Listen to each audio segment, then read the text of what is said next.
इसके बाद हमने देखो पूरा एक बार फिर रिवीजन करते हैं इसका हम दोबारा। तब तक चीजों को छोड़ना नहीं है आपको, तब तक दिमाग में एक ही बार पढ़ना है, और एक ही बार में पढ़ने के बाद फिर कभी रिवीजन करने की जरूरत ना पड़े। इतना अच्छे से पढ़ाई करो, ठीक है। पहले मैंने जूरिस्प्रूडेंस की परिभाषा बताई, जूरिस प्लस प्रूडेंस, यानी जूरिस माने विधि, प्रूडेंस माने ज्ञान, विधि का ज्ञान होता है, ये लैटिन भाषा का शब्द है।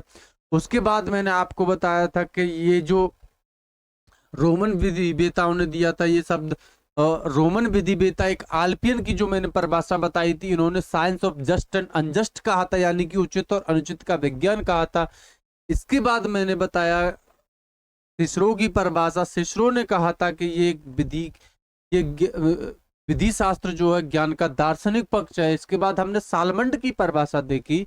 सालमंड कहते हैं कि ये जो नागरिक विधि है इसके आधारभूत सिद्धांतों का वैज्ञानिक विश्लेषण ही विधि शास्त्र है। इसके बाद हमने हॉलैंड की परिभाषा देखी। हॉलैंड कहते हैं, हॉलैंड की जो परिभाषा है, हॉलैंड ने कहा था कि विधि शास्त्र औपचारिक, जो सकारात्मक विधि है उसका औपचारिक विज्ञान है, जो सकारात्मक विधि है उसका औपचारिक विज्ञान है। इसके बारे में हमारे विधि शास्त्र कहते हैं। जो हमारे हॉलैंड हार्डेटर्स इसके बारे में बात करते हैं।